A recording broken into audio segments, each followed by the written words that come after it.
कमरिया आहा, कमरिया ओह, कमरिया काले लापालो लाप लागेलो कमरिया आहा आहा कमरिया ओह कमरिया करे लापालो लाप लागेलो करे लापालो लाप लागेलो।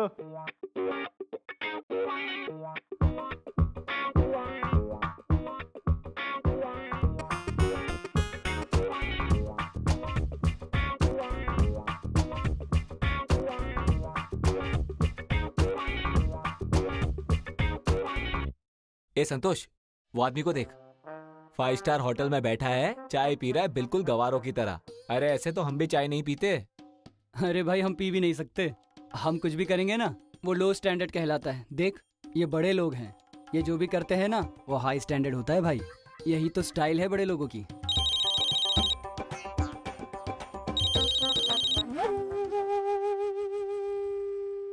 जयराम जी की साहब जी।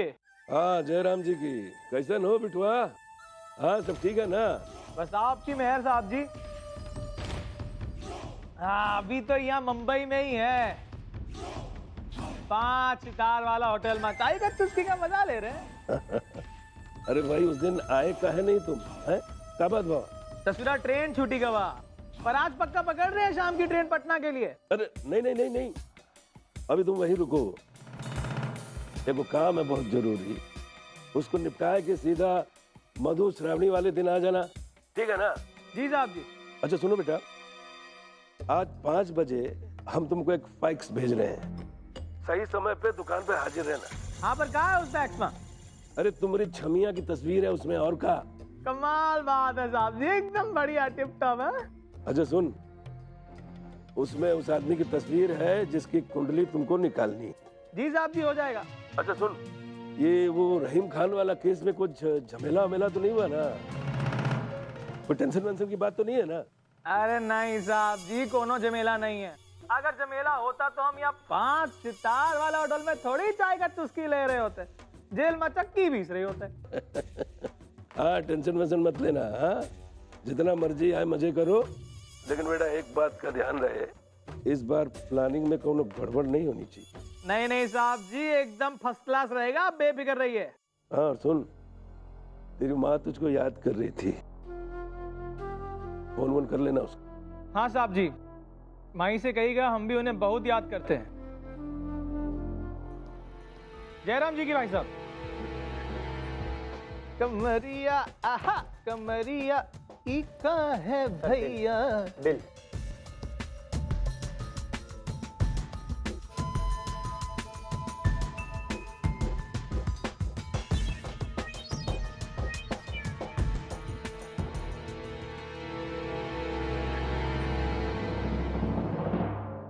तुझे मैं बता नहीं सकती तेजू कि तुझे आज देखकर मैं यहाँ कितनी खुश हूँ। आज तो पहली बार अपनी आत्या के यहाँ आई है। अच्छा ये बता तू क्या पिएगी, चाय कॉफी या ठंडा? थैंक यू सो मच आत्या, सो स्वीट ऑफ यू। लेकिन आज मैं ना अपनी खातिरदारी करवाने नहीं आई हूँ, मुझे आपसे बहुत इंपॉर्टेंट डिस्कशन करना है। Important discussion? किस बारे में? आत्या क्या है ना कि आज मैंने उन्हें फोन पे बात करते सुना आजोबा से। वो ये कह रही थी कि आपने और आजोबा ने तो उनके साथ बहुत टाइम स्पेंड किया है, लेकिन आप उन्हें बहुत अच्छी तरीके से जानते हैं, आपने उन्हें हर चीज़ में सपोर्ट किया है। अब आप तो जानती होंगी ना कि वो कैसी औरत है। अभी मैं इतने दिन से साथ रह रही हूँ, लेकिन मेरे को समझ में नहीं आता, उनकी मुझे पर्सनैलिटी ऐसी लगती है, कभी कुछ कभी कुछ। आप मुझे बताएंगी कि तेजू तो जिस वजह से यहाँ आई है ना, उसी वजह में तेरा जवाब छुपा है। मतलब? तेजू तू वहीनी के बारे में कंफ्यूजन दूर करना चाहती है, इसलिए तू यहाँ पर आई है, लेकिन तुझे इसके लिए यहाँ आने की कोई जरूरत नहीं। तुझे तो उनके साथ उनके घर में बिताए 3 महीनों को याद कर लेना चाहिए था, तुझे अपने सारे सवालों का जवाब मिल जाता।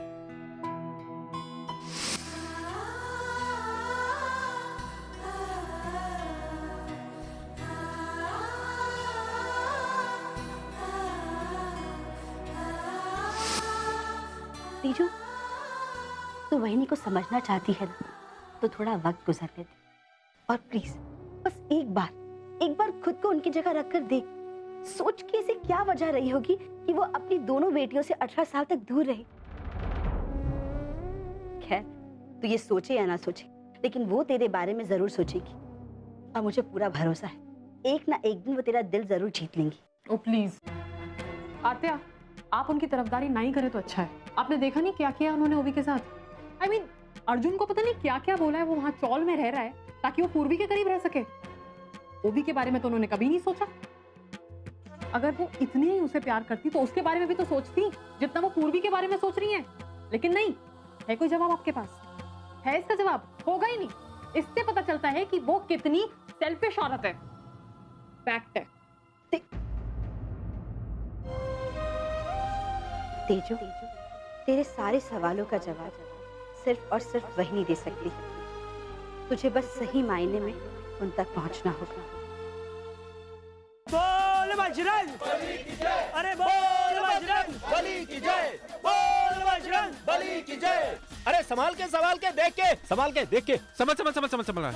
मैं आपसे क्या पूछ रहा था कि ये मटकी फोड़ने के लिए हमें तकरीबन कितने रिंग्स की जरूरत पड़ सकती है? ये मटकी फोड़ने के लिए हमें 4 घर लगाने पड़ेंगे, मतलब एक के ऊपर एक 4 रिंग्स बनानी पड़ेंगी। 4 रिंग एग्जैक्टली, तब जाकर हम ऊपर मटकी तक पहुंच पाएंगे। अरे संभाल के देख के। सर आपको नहीं लगता? सर मैं आपसे ये पूछ रहा हूँ कि 4 रिंग्स बना के मटकी फोड़नी है तो हाँ, तो हमें अपना बेस स्ट्रॉन्ग करना चाहिए और आई थिंक कि थोड़े और लड़कों की जरूरत पड़ सकती है सर। एग्जैक्टली, सही कह रहे हो आप और सही सोच भी रहे हो, लेकिन आप प्रैक्टिस तो करो। बिल्कुल सर, चलिए। चलो come on boys, come on.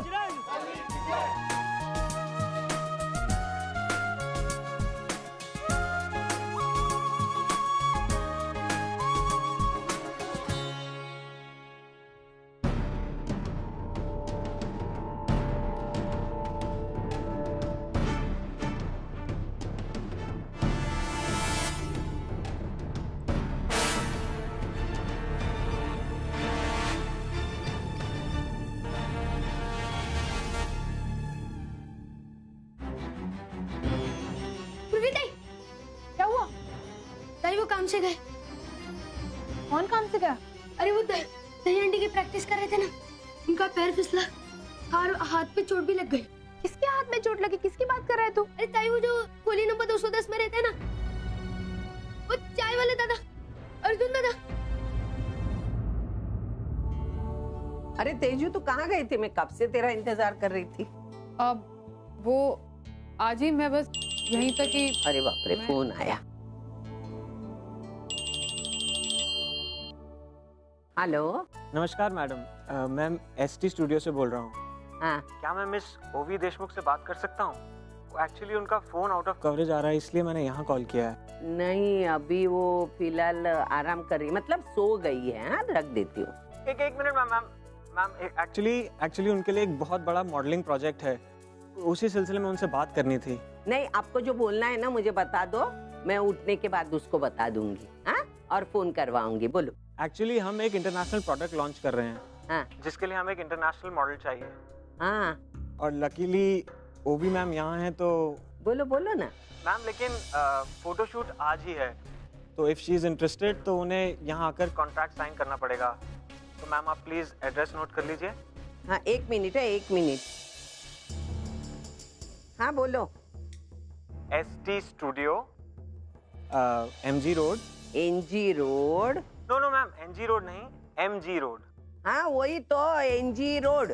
अच्छा खैर छोड़िए, हमारा स्टूडियो MG रोड पर ही है। हो, MG रोड ऐसा बोलो ना। कब से आप ND बता रहे, NG बता रहे, सुनाई देता नहीं मुझे बराबर। हाँ, MG रोड। और हाँ मैम, एक और बात। हाँ, बोलो। उनको कहिएगा कि फोटोशूट आज 3 बजे है। वो जब जग जाएगी ना तो मैं उसको बता देती हूँ और भेज देती हूँ। हाँ, देखा मेरे पोती का टैलेंट। कनाडा तो कनाडा, इंडिया में भी लोग उसके साथ काम करना चाहते। अगर वो भी एक काम ले लेगी ना तो बहुत अच्छा हो जाएगा, फ्रेश हो जाएगी। उसके सर पे जो टेंशन है अर्जुन का वो निकल जाएगा। अरे नाम लिया बच्ची का और आ गई। क्या हुआ जी? अरे मॉडल प्रोजेक्ट है, अभी अभी फोन आया था। हाँ, ये देख, ये एड्रेस है। अभी तुझे दोपहर में जाना है फोटोशूट के लिए, लेना एड्रेस। आजी, मुझे कहीं नहीं जाना है। इनफैक्ट मुझे अभी कोई भी काम नहीं करना है। ओवी, आर यू मैड? ओवी, मॉडलिंग तेरा पैशन था, इसके लिए तूने बाबा से झगड़ा किया था, याद है तुझे? अब जब काम खुद चल के घर पे आ रहा है तू मना कर रही है, और वो भी उस इंसान के लिए जिसे तेरी बिल्कुल भी परवाह नहीं है। तीजू, तू अर्जुन के अगेंस्ट क्यों बोल रही है? क्यों ना बोलूं मैं? वो वहां पे अपने आप को प्रूव कर रहा है, अपनी जिंदगी बदल रहा है, और तू अपनी जिंदगी बर्बाद कर रही है उसके चक्कर में। तीजू, तू जानती है मैं अर्जुन से प्यार करती हूँ, वो मेरे लिए कितना इम्पोर्टेंट है, फिर क्यों कह रही है ये सब? वो भी मैं जानती हूँ, और तुझे पता है मैंने आज तक तेरी फीलिंग्स उसके लिए कभी भी हमेशा अप्रिशिएट किया है मैंने तुझे, लेकिन अब नॉट एनी मोर। और तू तो ये सब जानती है, तो फिर जानते हुए भी तू ऐसा कैसे कर सकती है? देखो, मुझे अभी कोई काम नहीं करना है, दैट्स इट, खत्म बात। मैं आई तो ही संभाल। ओवी बिल्कुल सही कह रही है।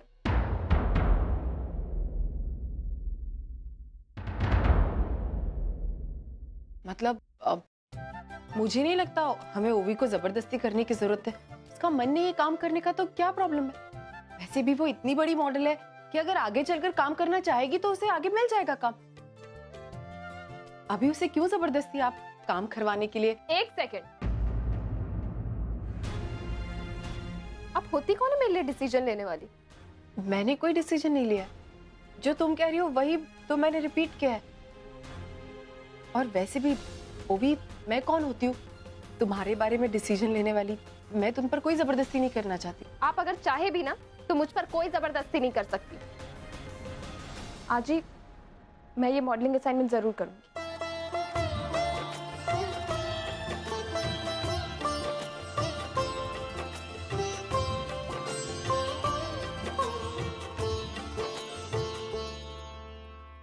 वही, आप भी ना कमाल हैं। आपने ये सब जानबूझकर किया ना? हाँ सुंदरी, अब मैं अपनी बेटियों को बहुत अच्छे से पहचानने लगी। मैं जानती हूँ कि वो मुझसे कितनी नफरत करती हैं, इसलिए वो कभी मेरी हाँ में हाँ मिलाएंगी नहीं। अगर मैं कहूंगी पूरब तो वो कहेंगी पश्चिम। इसीलिए मैंने जो कुछ भी किया जानबूझ के किया, क्योंकि मैं जानती थी अगर मैं ओवी को वही करने को कहूंगी तो ओवी कभी नहीं करेगी। और वैसे ही हुआ। आई सही कहती, उसका ध्यान कहीं और लगाना बहुत जरूरी है, वरना वो अर्जुन के चक्कर में। इसलिए अच्छा है अगर वो अपना मॉडलिंग करती है तो वो ज्यादा खुश रहेगी।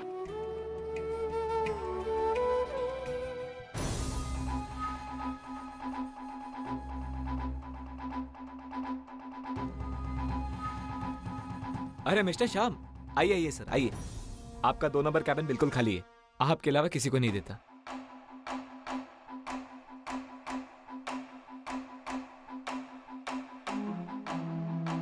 सर, हाँ, ये आदमी कई दिनों से यहाँ पर आ रहा है, आपने उसे कैबिन देकर रखा है, आखिर झोल क्या है? अरे छोड़ ना यार, अपने को क्या लेना देना। एक कैबिन का ढेर सारा पैसा देता है, बहुत मालदार पार्टी है दोस्त। सोने की मुर्गी है, अंडा देने वाली। इसे काटने की बेवकूफी मैं कभी नहीं कर सकता, समझे? वो खुश, हम भी खुश, काम चल रहा है।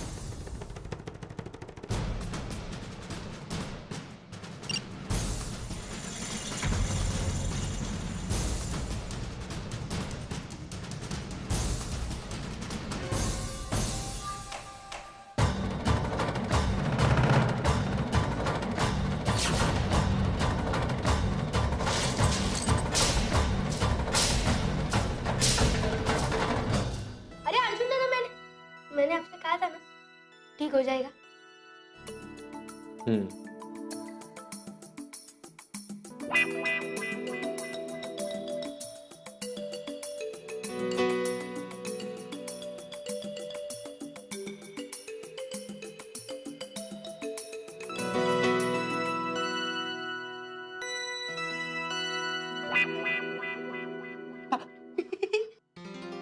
ये डरपोक बच्चों की तरह क्या चिल्ला रहे हो?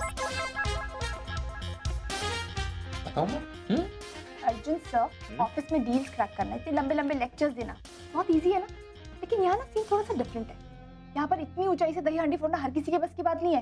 क्या? Office, lecture, deal? आप तो गैरेज में मैकेनिक हो ना, फिर आपका इस सब से लेना देना क्या है? ना लेना देना बिल्कुल है, ऑब्वियसली है। देखो अब मैं गैराज में काम करता हूँ। हाँ करेक्ट। तो अगर गाड़ी बनाने कोई आता है तो उसकी गाड़ी बना के देना मतलब डील क्रैक।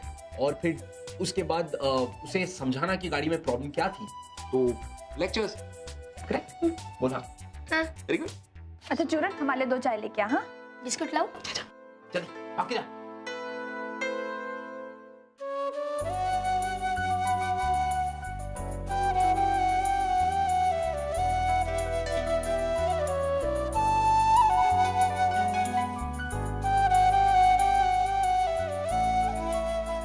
बहुत दर्द हो रहा है। इस दही हांडी के चक्कर में इतनी चोट लगा ली, अब काम कैसे करोगे?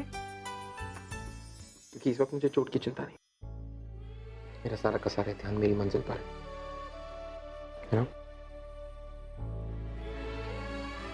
तुम्हारी आई ने जन्माष्टमी तक का टाइम दिया था। बहुत ही जल्द सारे पैसे कमाऊंगा, तुम्हारी आई को साबित करूंगा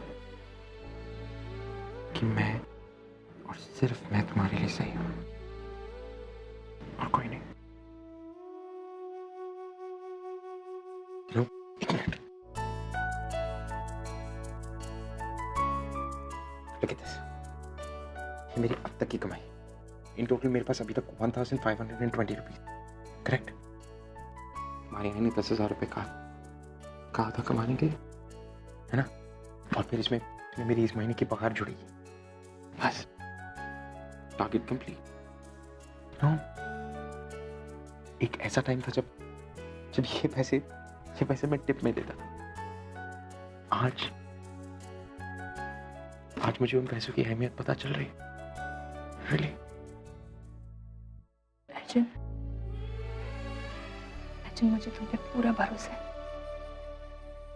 तुम आई की शर्त जरूर पूरी करोगे और हम दोनों एक होकर रहेंगे।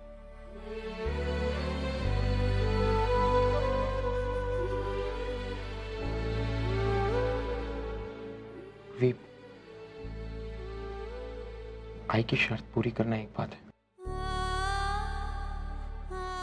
उसके बाद भी पता नहीं कि वो हमें अपनाएंगे कि नहीं। जस्ट होप कि वो हमें समझ जाए। ऐसा ही होगा, है ना?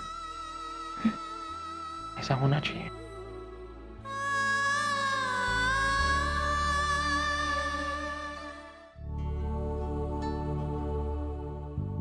अरे अर्चना। अरे काकी, कैसी हैं आप? मैं तो अच्छी हूँ, तुम कैसी हो? मैं भी एकदम अच्छी हूँ। अर्चना, 18 सालों बाद तो अपने बच्चों के साथ रह रही है, कैसा लग रहा है? बहुत अच्छा लग रहा है काकी, किसे अच्छा नहीं लगे। बहुत खुशी कि मुझे एक मौका मिला अपने बच्चों के साथ रहने का। और सच कहूं, खुशी के साथ साथ है ना, मुझे बहुत नाज है अपने बच्चों पर। मतलब मेरे बच्चे, अब सच्चू को ही देख लीजिए, वो कितना बड़ा वकील बन गया। तेजू, वो अभी कुछ करती नहीं है, लेकिन मैं जानती हूँ कि वो बहुत कुछ कर सकती है। और मेरी ओवी तो इतनी बड़ी मॉडल है कि मैं आपको बता नहीं सकती। प्लीज अर्चना, मेरे सामने तू उस मॉडलिंग का नाम भी मत ले। क्यों, क्या हुआ काकी? क्या हुआ ये पूछ के क्या नहीं हुआ। वो मेरी पोती है ना विशाखा, उसे भी इन सब चीजों का बड़ा शौक था। तो ये तो अच्छी बात है ना, शौक होना भी चाहिए। और अब जमाना बदल गया, लड़कियों को आगे बढ़ना चाहिए। ऐसी कितनी सारी लड़कियां हैं काकी जो मॉडलिंग में है, जो बहुत सक्सेसफुल है, जो नाम कमा रही। और मुझे पता है हमारी बेटियां भी नाम कमाएंगी जरूर। लेकिन उस नाम कमाने का तरीका भी तो सही होना चाहिए। मतलब? मेरी पोती के साथ ना एक हादसा हुआ था। इस फैशन वर्ल्ड में करियर बनाने के चक्कर में वो कुछ गलत लोगों की संगत में पड़ गई थी। उन्होंने उसे बड़े बड़े सपने दिखाए, फोटोशूट के नाम पे स्टूडियो पर बुलाया, पर वहां जाने के बाद पता चला कि अरे वो सीधी सादी लड़कियों को फंसाकर उनका अश्लील MMS बनाते थे। और बाजार में बेचते थे। पूरा का पूरा रैकेट था। वो तो मेरी पोती की किस्मत अच्छी थी, इसलिए वो सही सलामत बच गई। आज वो इतनी सहमी सहमी सी रहती है ना, जब वो स्वामी नारायण के मंदिर के आसपास से भी गुजरती है। स्वामी नारायण मंदिर? हाँ, वहीं कहीं था वो स्टूडियो। वो क्या नाम बताया था विशाखा ने? ST fashion studio? हाँ हाँ, एसटी फैशन स्टूडियो।